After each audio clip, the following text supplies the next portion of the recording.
Hello everyone, welcome to UPSC IQ tab. आज के इस वीडियो में हम एक और पोटेंशियल टॉपिक के बारे में बात करने वाले हैं जो हमारे प्रीलिम्स 2024 के लिए काफ़ी इंपॉर्टेंट हो सकता है। अगर आपने पिछले कुछ सालों के पेपर्स को एनालाइज किया होगा तो आपने ये पाया होगा कि हर साल यूपीएससी 1 से 2 रिपोर्ट्स के बारे में पूछता है। ऐसे रिपोर्ट्स जो कि अक्सर बहुत ज़्यादा न्यूज़ के अंदर नहीं रहते हैं, राइट। जो अननोन रिपोर्ट्स होते हैं, फिर जो लेसर नोन रिपोर्ट्स होते हैं, उनके बारे में यूपीएससी अक्सर पूछा करता है। सो रिसेंटली एक रिपोर्ट आया है जिसका नेम है Indian oil market outlook to 2030। 2030 के लिए भारतीय ऑयल मार्केट कैसा दिखेगा, आउटलुक क्या होगा उसका। आउटलुक का मतलब होता है उसके प्रोजेक्शंस क्या होंगे, क्या हो सकते हैं, इस चीज़ के बारे में ये रिपोर्ट निकाला गया है। सबसे इंपॉर्टेंट चीज़ जो यूपीएससी इसके बारे में पूछ सकता है वो है कि इस रिपोर्ट को निकालता कौन है। So this particular report is released by international energy agency, IEA नाम की एक ग्लोबल एजेंसी है जो कि एनर्जी से रिलेटेड जितने भी इंपॉर्टेंट रिपोर्ट्स है वो सारे निकालती है। सो यहाँ पर स्पेसिफिकली भारतीय ऑयल मार्केट के लिए ये पर्टिकुलर रिपोर्ट निकाला गया है। नाउ इस पर्टिकुलर रिपोर्ट के अंदर एग्जैक्टली क्या है, तो ये रिपोर्ट जो है वो इस बात की प्रिडिक्शन करता है या फिर इस बात के ऊपर उसने प्रॉपर्ली रिसर्च किया है कि भारत का रोल क्या होने वाला है 2030 में जो ग्लोबल ऑयल मार्केट होगा उसके अंदर। मतलब कि जो 2030 के अंदर 2030 के अंदर जो ग्लोबल लेवल पे एक ऑयल मार्केट बना होगा उसमें भारत का क्या रोल होने वाला है, इंडिया का रोल कैसे इवॉल्व होगा ओवर द टाइम। 2023 जिसका डेटा हमारे पास है वहाँ से लेकर के 2030 तक का जो जर्नी है वो किस तरीके से भारत उसको चलने वाला है, उस चीज़ के बारे में ये पर्टिकुलर रिपोर्ट है। ठीक है, अब देखिए इस रिपोर्ट में सबसे इंपॉर्टेंट चीज़ ये लिखी हुई है कि India is projected to become the largest source of global oil demand growth. समझिए, पूरे ग्लोब में सबसे ज़्यादा ऑयल की डिमांड जहाँ से भी आएगी वो कंट्री होगी भारत। मतलब कि 2030 होते होते इंडिया जो है सबसे ज़्यादा डिमांड करेगा ऑयल की, मतलब सबसे ज़्यादा ऑयल को खरीदेगा। यानी कि देखिए, जब भी डिमांड की बात करते हैं तो इंपोर्ट प्लस डोमेस्टिक प्रोडक्शन, इसमें दोनों चीज़ें इंक्लूडेड होती है। यहाँ पर आपको एक चीज़ समझना है। देखिए, जब हम बात करते हैं कि ग्लोबल लेवल पे ऑयल का डिमांड जो है वो कितना होने वाला है, तो ग्लोबल लेवल पे ऑयल का डिमांड जब होगा तो वो भारत के अंदर भी होगा, मतलब कि इंडिया के अंदर भी होगा। इंडिया के अंदर जो डोमेस्टिकली प्रोड्यूस होगा ऑयल वो भी इंडिया के अंदर खर्च होगा, और इसके अलावा जहाँ ज़रूरत पड़ेगी भारत उस ऑयल को इम्पोर्ट भी करेगा। ठीक है, सो जब हम ऑयल डिमांड ग्लोबल लेवल की बात करते हैं तो वहाँ पर नेशन की खुद का डिमांड प्लस जो इम्पोर्टिंग डिमांड है, दोनों ही चीज़ें इंक्लूड हो जाती हैं। ठीक है, राइट नाउ चाइना सबसे बड़ा डिमांड क्रिएट करता है ऑयल का, बट माना जा रहा है कि 2027 तक 2027 तक इंडिया चाइना को सरपास करके सबसे लार्जेस्ट सोर्स बन जाएगा जहां से सबसे ज़्यादा डिमांड आया करेगी ऑयल की।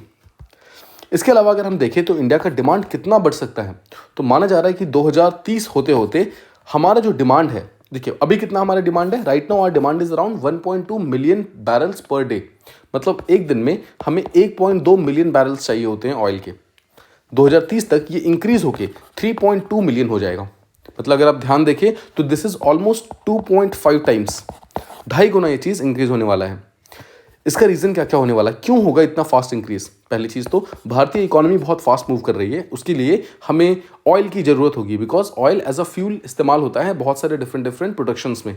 इसके अलावा इंडिया के अंदर पॉपुलेशन की जो पॉपुलेशन एक्सप्लोजन है वो बहुत फास्ट हो रहा है, पॉपुलेशन इंक्रीज़ हो रहा है, हमारा जो डेमोग्राफिक्स है वो काफ़ी इंक्रीज़ हो रहा है, लोगों की स्टैंडर्ड ऑफ लिविंग बढ़ रही है, लोग अब अपनी प्राइवेट व्हीकल्स को ज़्यादा से ज़्यादा खरीद रहे हैं, उसके कारण भी ऑयल की डिमांड इंक्रीज़ होगी, राइट। तो ये सब कुछ फैक्टर्स हैं जिसके कारण इंडिया के अंदर ग्लोबल ऑयल डिमांड बढ़ने वाली है।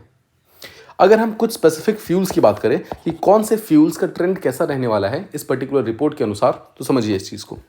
डीजल या फिर जो ऑयल गैस होता है, माना जा रहा है कि सबसे ज़्यादा जो डिमांड बढ़ेगी इंडिया में वो बढ़ेगी डीजल की और ऑयल गैस की। क्योंकि देखिए अभी हम पेट्रोल से थोड़ा दूर जा रहे हैं, राइट। पेट्रोल से दूर जा रहे हैं तो कहीं ना कहीं जो डीजल वाली गाड़ियां हैं उसकी डिमांड यहाँ पर इंक्रीज हो जाएगी। ऑल दो कन्वेंशनली हमें पेट्रोल और डीजल दोनों से ही दूर जाना है, राइट, दोनों से ही हमें अलग होना है, बट यहाँ पर डीजल की डिमांड मानी जा रही है कि अगले 7 सालों में काफ़ी फास्ट ग्रो करने वाली है।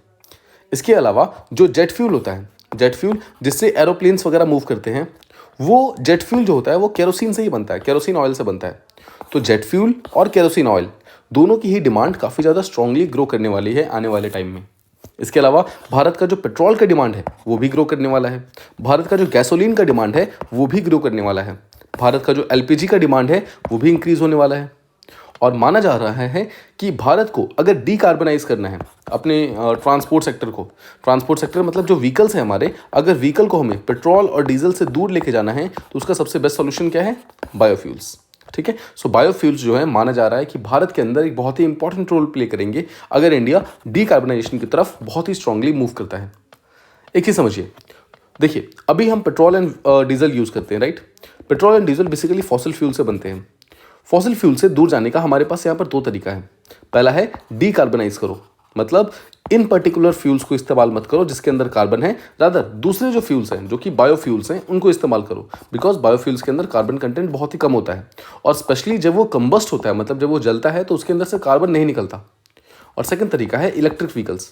तो ये दोनों ही तरीकों में से राइट नाउ जो इंडिया फोकस कर रही है वो इलेक्ट्रिक व्हीकल्स पे कर रही है। अगर हम डीकार्बनाइज भी साथ में करना स्टार्ट कर दे तो ऑटोमेटिकली जो हमारी पोटेंशियल है, हमारा जो ग्रीन हाउस गैस एमिशंस है व्हीकल से, वो ऑटोमेटिकली रिड्यूस हो जाएगा।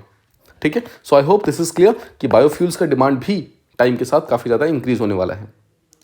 इसके अलावा अगर हम कच्चे तेल का इंपोर्ट का बात करें, देखिए समझिए, इंडिया जो है कच्चा तेल इंपोर्ट करता है। कच्चा तेल मतलब क्रूड ऑयल। क्रूड ऑयल हम इंपोर्ट करते हैं अलग अलग कंट्रीज से।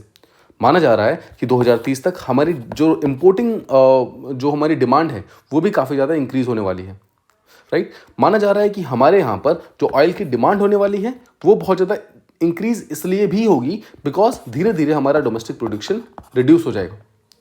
ऑयल के बहुत ज़्यादा रिफाइनरीज या फिर ऑयल के बहुत ज़्यादा जो प्रोडक्शन सेंटर्स है वो हमारे यहाँ पे प्रेजेंट नहीं है। ठीक है, बहुत ही कम है, जिसके कारण हमारी जो प्रोडक्शन की लिमिटेशंस हैं वो बहुत कम है।